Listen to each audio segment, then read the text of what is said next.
Aita, drama, secrets, confessions. Welcome to Trove Reddit.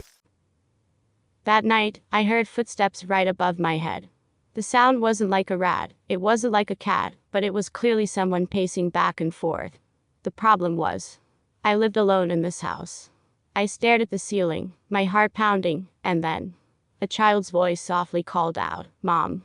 I froze, my whole body numb, my blood running cold as if it were flowing backward.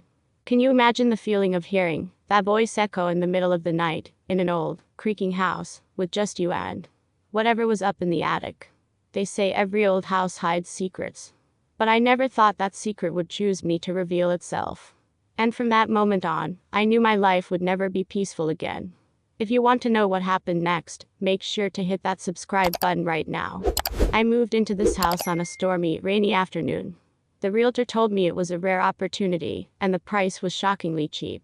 Can you believe it? A spacious 3-bedroom house, with an attic, for only half the price of the others in the neighborhood. It sounded like a steal, but why were they so eager to sell it so cheap? Have you ever suspected that when something seems too perfect, it must be hiding something terrible behind it? I remember the first time I stepped inside, the smell of rotting wood and dust filled my nose.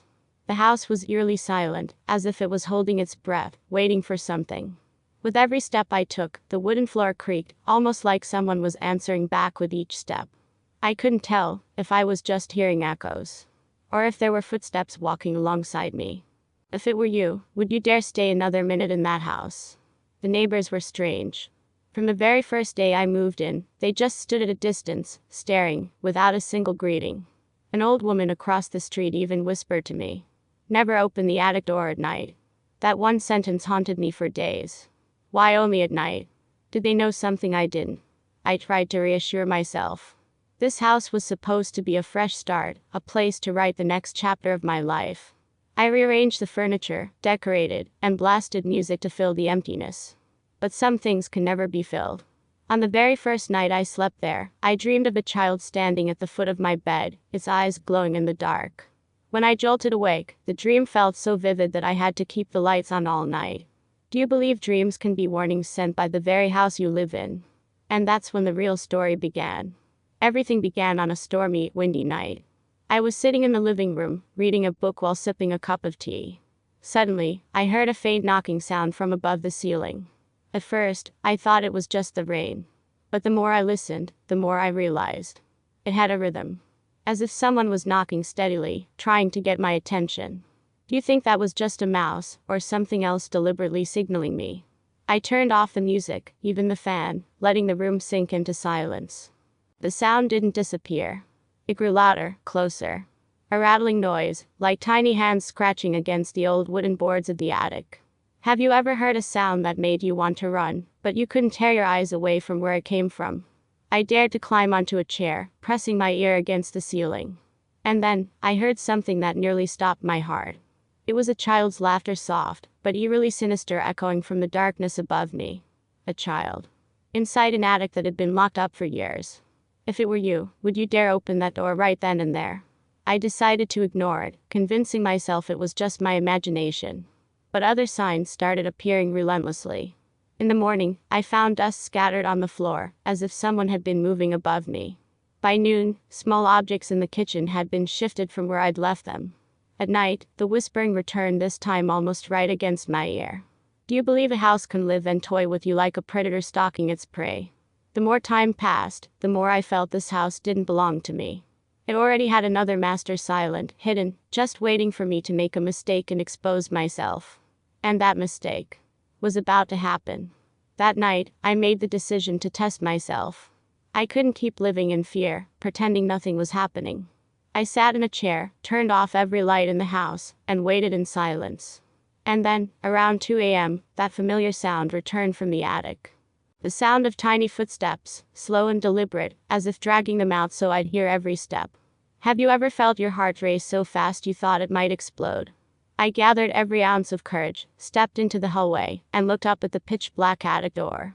Suddenly, the footsteps stopped. Everything fell into an eerie silence, as if the entire house was holding its breath along with me. And then, a small sound broke the stillness. Not laughter. Not knocking. But a voice. A child's voice, weak and fragile, softly whispering, "Mom." If you were me, would you run right away, or stand there waiting for whatever was about to appear? I was paralyzed. My whole body froze, unable to move.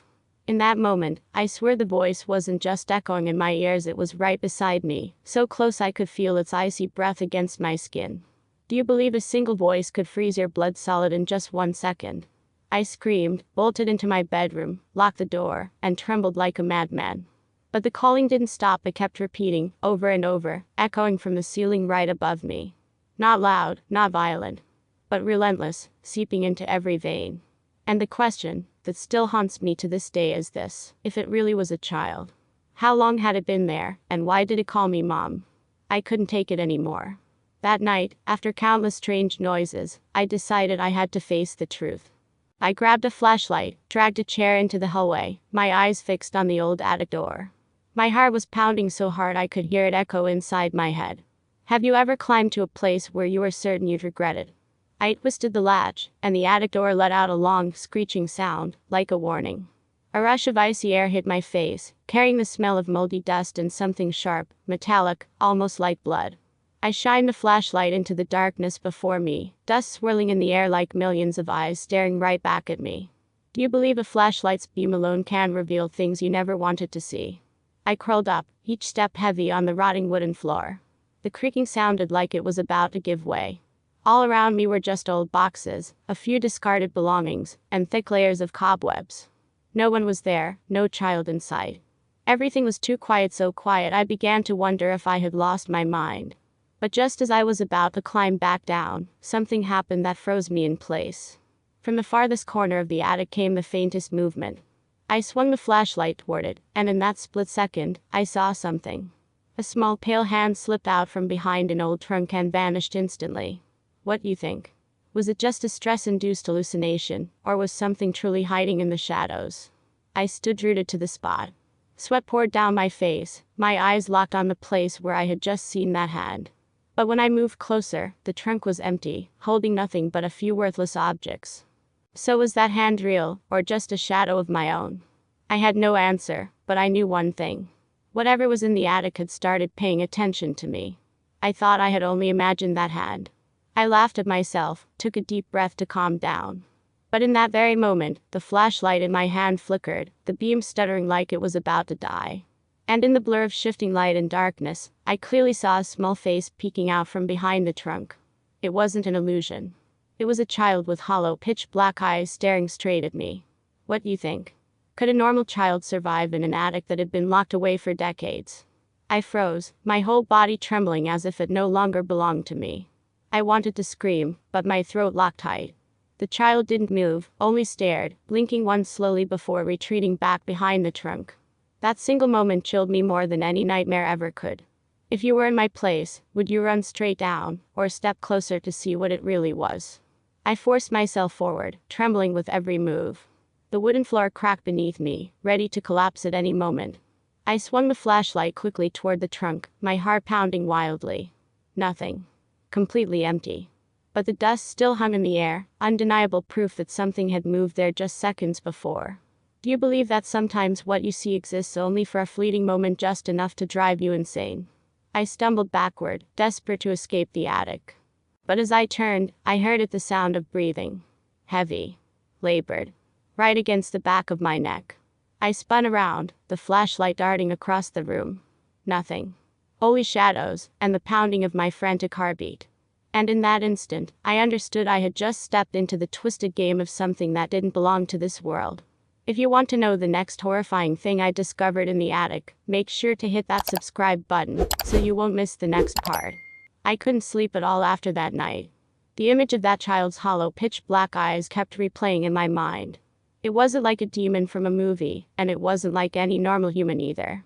It felt like a secret buried for far too long, now rotting, festering inside this very house.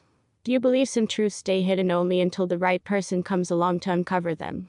The next day, I went back up to the attic to investigate more carefully. This time, I brought my phone to record everything.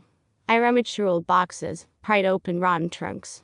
In a dust-covered corner, I found a small leather-bound diary, the cover nearly crumbling apart. My hands trembled as I opened it. scrawled handwriting from a child stared back at me. Mom locked me here. I promise I'll be good. I won't cry anymore. Just please come back. Can you believe it? While reading those words, I swore I could hear faint whispers, like the child was reading along with me. The further I flipped, the handwriting grew more frantic, desperate, scrawled with fear. I'm scared of the dark. I'm hungry. I'm cold. I hear Mom outside the door, but she won't let me out.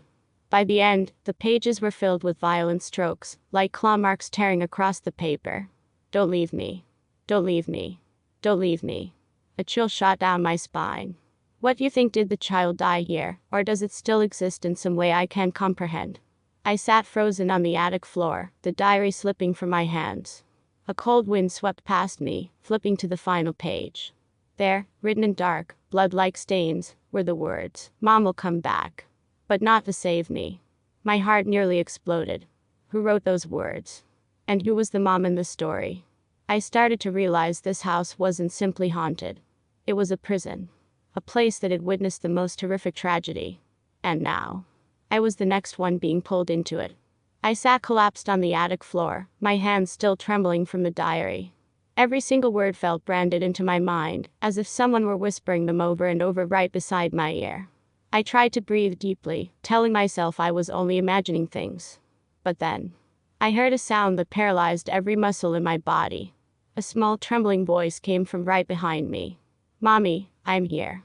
Can you even imagine what it feels like knowing for certain you are completely alone, yet hearing a voice call out to you from the dark? I whipped around, my flashlight beam scattering across the attic. No one. Just emptiness, dust floating through the air. I squeezed my eyes shut, convincing myself it was in my head. But then, the voice came again, this time whispering directly into my ear. "Mommy, come back to me." What would you think if a voice with no body claimed you with the most intimate name of all? I screamed, bolting down the stairs, stumbling until I collapsed on the floor below. Behind me, the attic door slammed shut with such force the air filled with swirling dust. I didn't dare turn back. I didn't even dare breathe too loudly. But just when I thought I was safe, the house went silent. And then, echoing through the stillness, word by word, "Mommy, why did you leave me again?"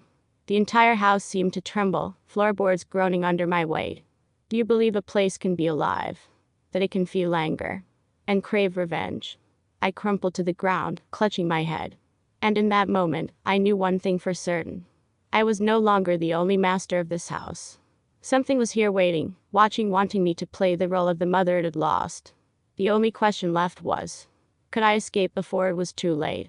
I thought everything had ended after that night. But no, that was only the beginning of the real nightmare. On the third night in the house, I was lying in bed when I heard footsteps racing in circles above me. No longer tapping. No longer whispers.